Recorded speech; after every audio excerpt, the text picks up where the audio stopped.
एक क्लासेस फिरोजाबाद में है। हमारे चैप्टर चल रहा था एटॉमिक स्ट्रक्चर, उसमें एनसीईआरटी के क्वेश्चन करा रहे थे। क्वेश्चन वो कराए जा रहे हैं जो या तो डिफिकल्ट हैं या बार बार आपके स्कूल एग्जाम में बार बार पूछे जाते हैं, यानी कि टीचर्स की बेस्ट चॉइस में आते हैं। उसी कैटेगरी में नेक्स्ट क्वेश्चन है। ये क्वेश्चन काफी बड़ा है, 3 पार्ट है एक ही क्वेश्चन में, तो ध्यान से समझें।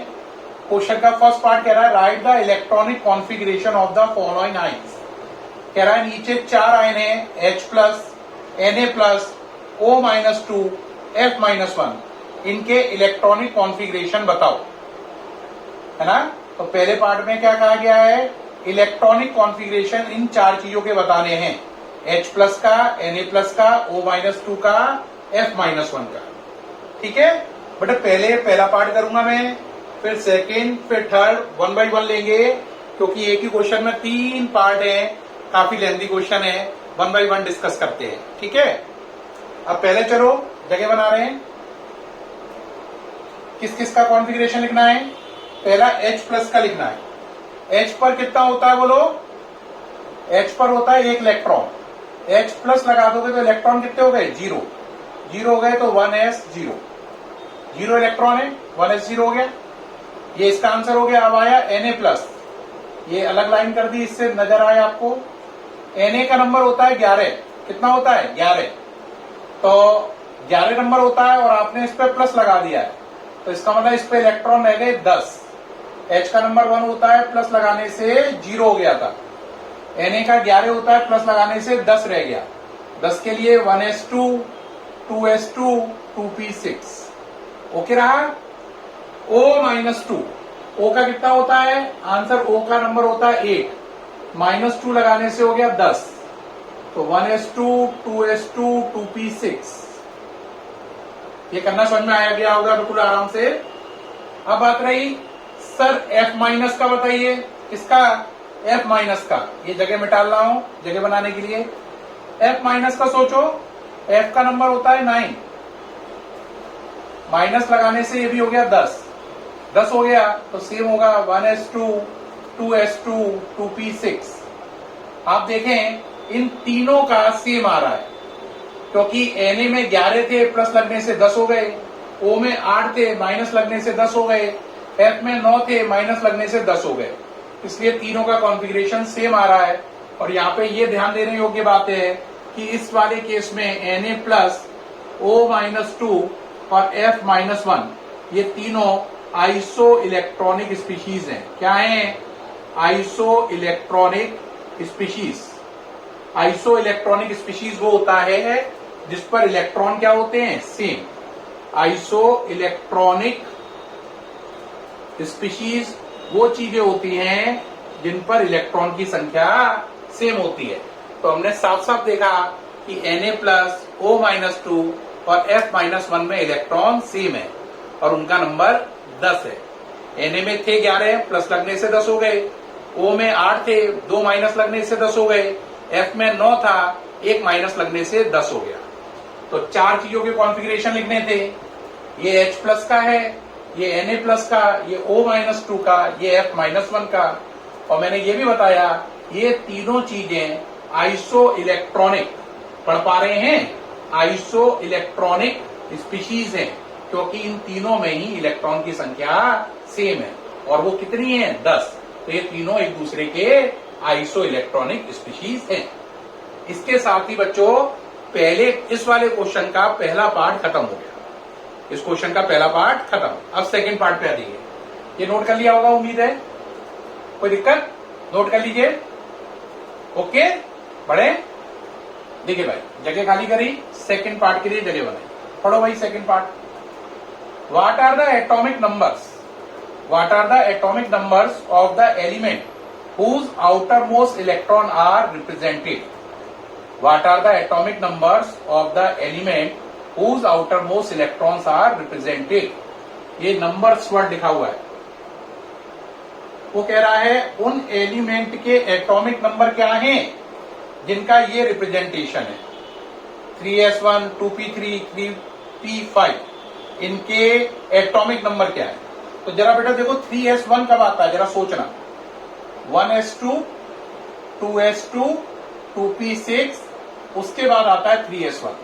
यानी 3s1 तक अगर आपको पहुंचना है तो आप पे इलेक्ट्रॉन होने चाहिए 2, 4, 10 और एक 11। तो 11 नंबर किसका होता है प्यारे बच्चों? सोडियम का। तो यानी कि 3s1 जो कॉन्फ़िगरेशन है वो सोडियम का है। अब 2p3 तक पहुंचना है। 2p3 कब आएगा बोलो? 1s2, फिर 2s2, 2s2 के बाद आता है 2p3।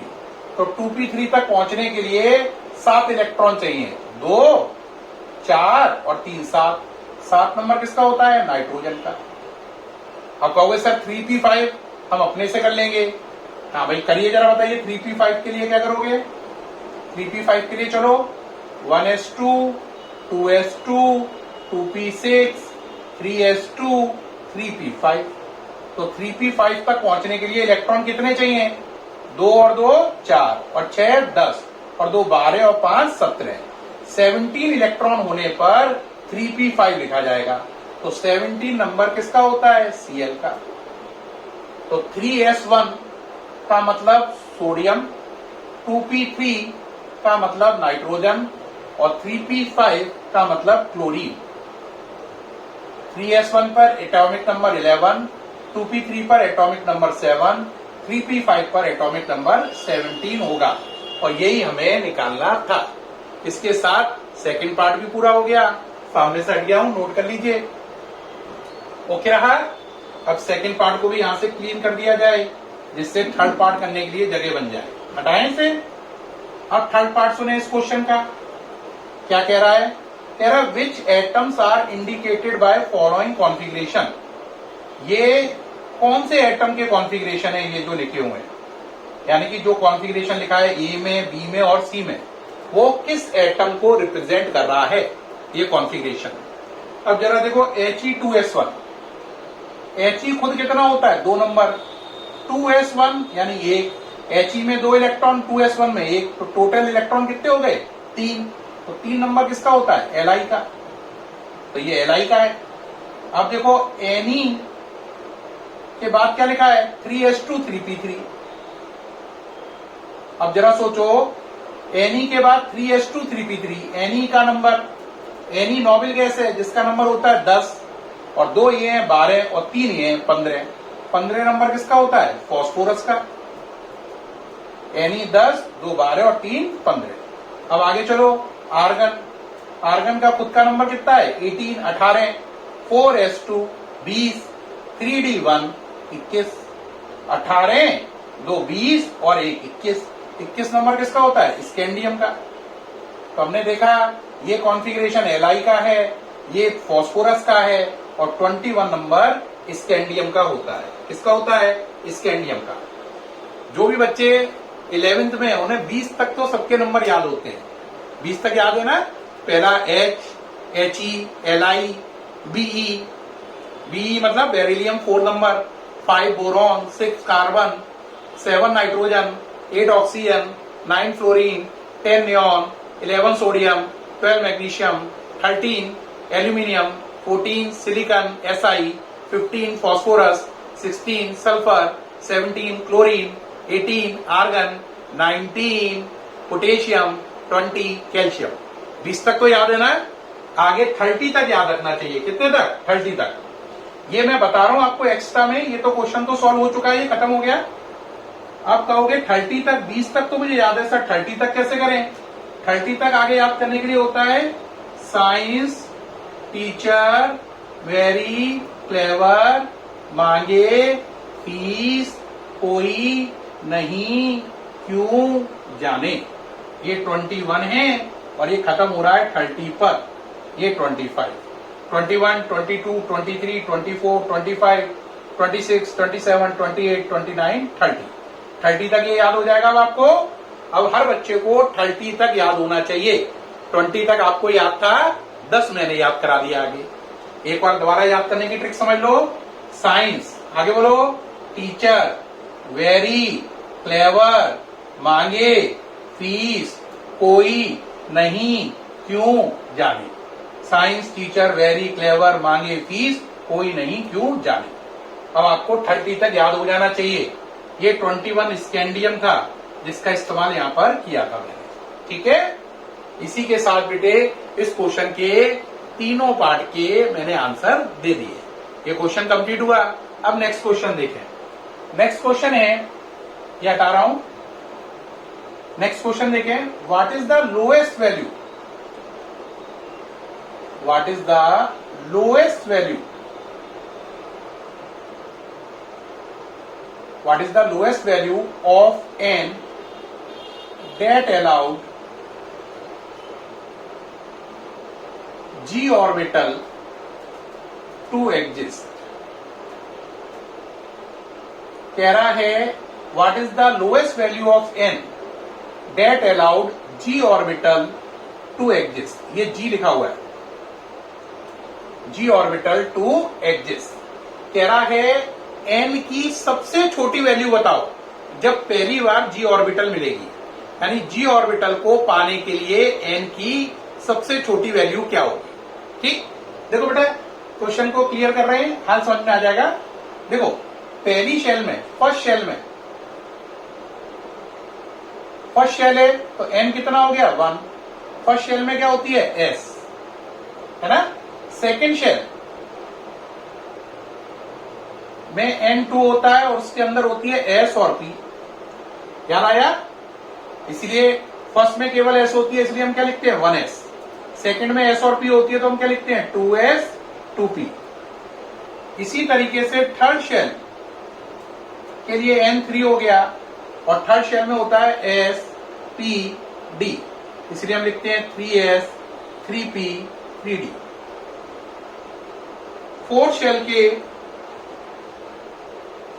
n4 हो गया, उसमें होती है s p d f, तो हम लिखते हैं 4s 4p 4d 4f। सही। और अगर आपकी फिफ्थ शेल हो, क्या होगा फिफ्थ शेल, तो n5 हो जाएगा, उसमें मिलेगी s p d f g, है ना। तो क्या बनेगा 5s 5p 5d, है ना, 5s 5p 5d 5f 5g। तो देखो g के लिए कम से कम कितनी शेल चाहिए, पांचवी। पांचवी शेल होने पर g आ पाएगी। तो g कम से कम कौन सी शेल में आती है, पांचवी में। पहली शेल में केवल s, दूसरी में sp, तीसरी में spd, चौथी में spdf, पांचवी में spdfg। और अगर सिक्स शेल होती तो उसमें हो जाएगा spdfgh, है ना। सिक्स शेल में h की शुरुआत हो जाएगी। अब एक बच्चा कहेगा मुझसे कि सर एक बात बताइए, आपने मुझे हमेशा बताया है कि 4s है 4p है 4d है 4f है, 4g तो मैंने कभी सुनी ही नहीं, 4g होती नहीं है। तो आप तो इस क्वेश्चन में 4g लिख रहे हैं, सॉरी वेरी सॉरी, आप इस क्वेश्चन में 5g लिख रहे हैं और 5g तो असली में होती ही नहीं है। बेटा बिल्कुल आप सही कह रहे हैं, 5G असली में एग्जिस्ट नहीं करती है। रिपीट, 5G असली में एग्जिस्ट नहीं करती है, लेकिन अगर करती तो कम से कम पांचवी शेल से एग्जिस्ट करती है। उसने क्वेश्चन में ये नहीं कहा है कि 5G होती है या नहीं होती है, उन्होंने क्वेश्चन में बोला अगर G ऑर्बिटल होती यानी असली में नहीं है, लेकिन अगर होती, एज्यूम कर लो, तो बताओ उसकी शुरुआत कौन से होती। मैंने भी यही कहा कि G ऑर्बिटल होती नहीं है असली में, लेकिन अगर होती कभी, मान लो होती, तो वो कम से कम 5 शेल से शुरू होती।